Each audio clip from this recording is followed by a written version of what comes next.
Hello, friends. Welcome back to Starry Night Block of the Month. We are on month 4 today, and this is going to be a really fast video, especially in comparison to all of the other videos, because look what we're doing. We're creating these 2 blocks right here at the bottom of month 4. Looks just like this. Beautiful. We're finishing the bottom portion of this. We only have 2 blocks, just like we have had the first 3 months of this process. And if we look at what we're creating, we have 41 colors and 104 pieces. Very similar to what we've been doing. So if you've been following along month 1, 2, and 3, you know everything you need to know. And you're basically repeating the same thing, very similar to what you did in month 3 with the 2 blocks, maybe a few more smaller pieces, but it's pretty simple in comparison.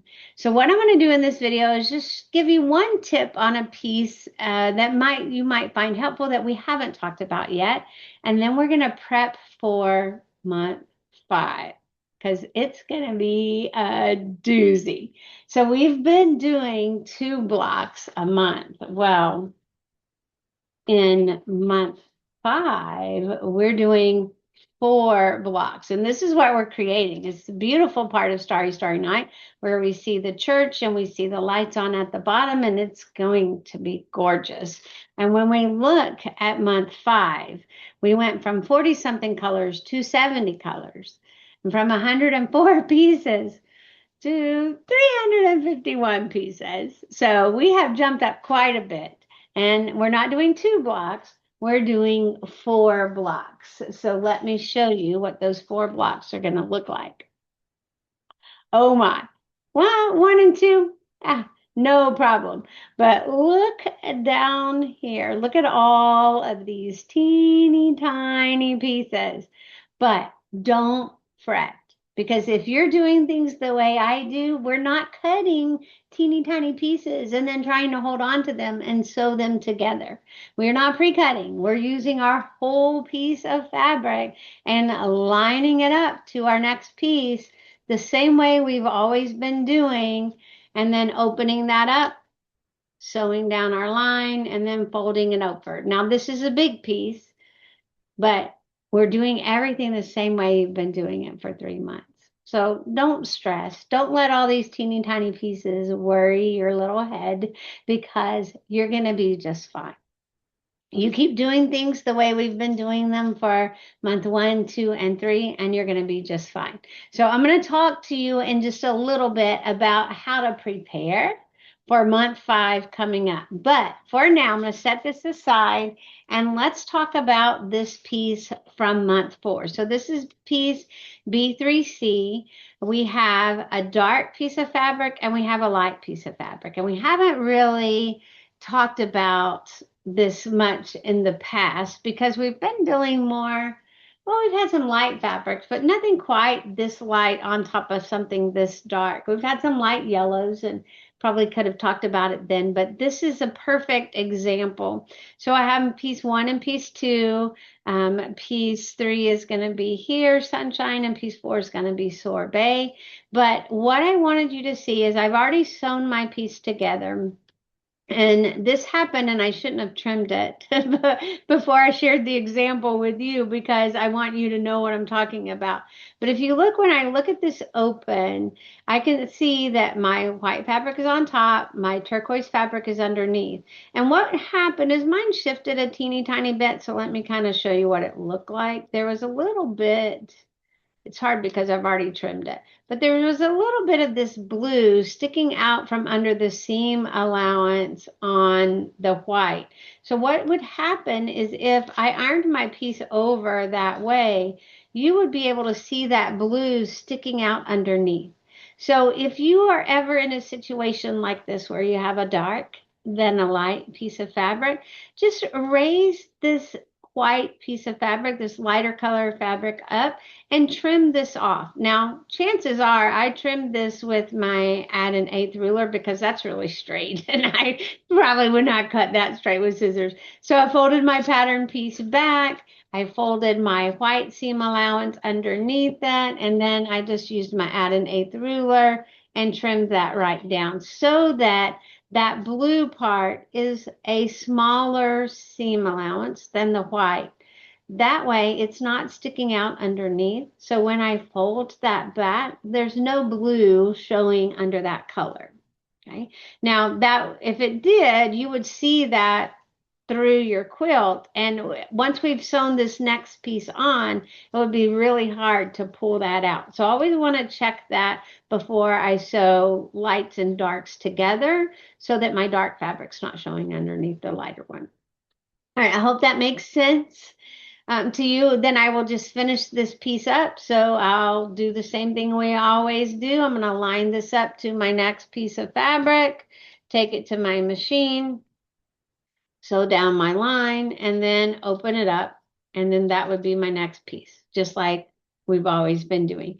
So keep that in mind when you're working on fabrics with darks and lights together. And that's really the only new thing I have to share with you for month 4.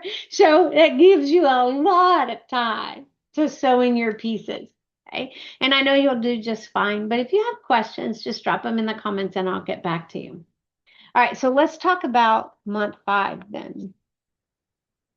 So one thing, I just mentioned this add an eighth ruler. If you don't have one, you might think about getting one for month 5. Because we have a lot of tiny pieces coming together here at the bottom, we're going to want to sometimes use this add an eighth ruler so that we have smaller seam allowances, so there's less fabric that we're going to be dealing with, less bulk.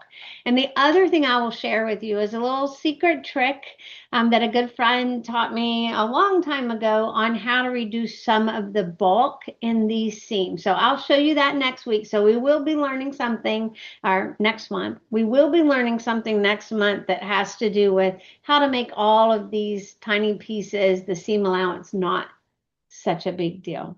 All right, so we'll come back to that, but that'll be next month.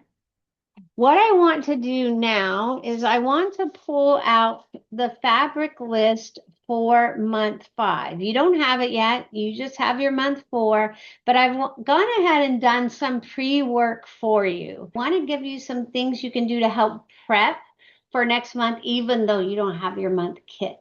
Okay, so if you look at this list, and I'll read them out to you in a moment in case you want to jot them down, or you can pause the video and look at the screen and see, but all of the colors that are circled, these are all new fabrics. So we have 25 new fabrics that we have not seen yet in month 1, 2, or 3. Right. So those, you definitely know you're going to pull those out when they come, and you're going to starch those because we've not had them before.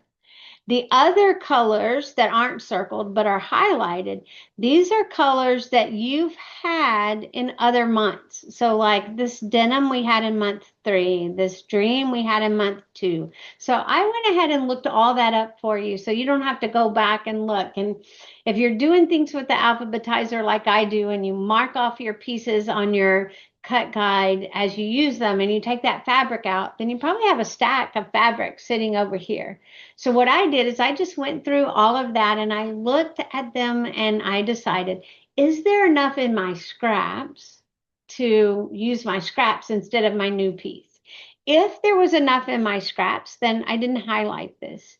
But if I felt like, for example, denim, there wasn't enough of my scraps left over that I would be able to cover all of the pieces that are in month 5. So I went ahead and starched that fabric too. So we know, what is there, 70 colors of fabric in this kit. I only ended up starching 43 of them. So all the 25 new fabrics plus less than 20 fabrics that I felt like I didn't have enough of my scraps. Okay, so that's what my list looks like. So here's what you can do to prep for month 5 when you are finished with month 4 blocks. Any of these colors, and I'll read them out for you, that are not highlighted and not circled are colors that I feel like you will have enough left from your scraps to complete month 5.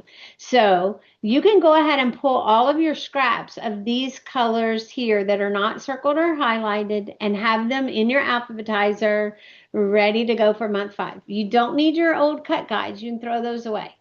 Okay, but you will get your new cut guide when your new kit comes. So Carbon, Vanity, Deep Water, Riley Medium Blue, Celestial, Sapphire, Espresso, Grass, Capri, Frost, Clover, Lagoon, Licorice, Cove, Cornflower, Breeze, Oceanside, Riley Royal Blue, Citron, Cobalt, Silver, Regal, Riley Lime, Turquoise, Eggplant, Cape Verde, and Periwinkle.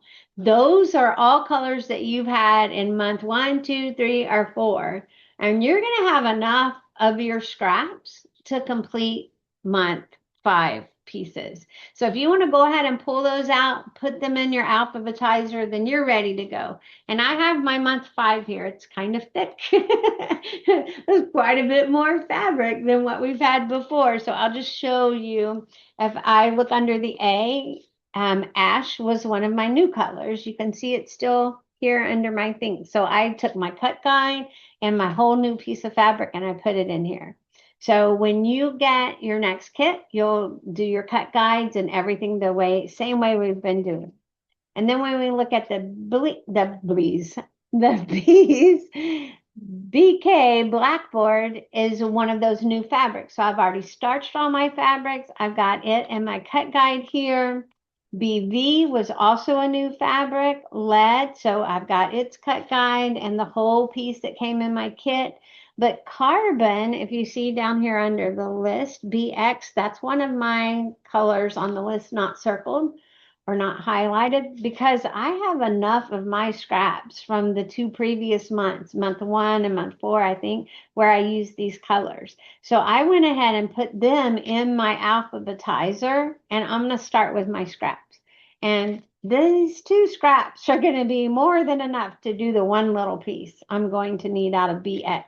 So that is one thing you can do to help you prep for next month is go ahead and pull all of these colors that are here on the list. You can pause that video. Any of the ones not circled or not highlighted, stick those in your alphabetizer and you're going to be ready to go. All right, so one little tip for month 4, a little bit of prep for next month. I will be showing you some new things in month 5. We're still going to be doing things like we've always done them. So we're still going to make all these pieces the same way we've always made all of our pieces. But I will show you some tips and tricks for dealing with all of those tiny pieces and a bunch of bulk coming together. Where's my piece? Where all these little pieces come together, how we deal with that bulk. So some things you might want to have on hand is maybe an add an eighth ruler. If you watched last month and you haven't tried out the acorn glue, you might want to give that a try. Those things will help us when we're dealing with all these tiny pieces down here.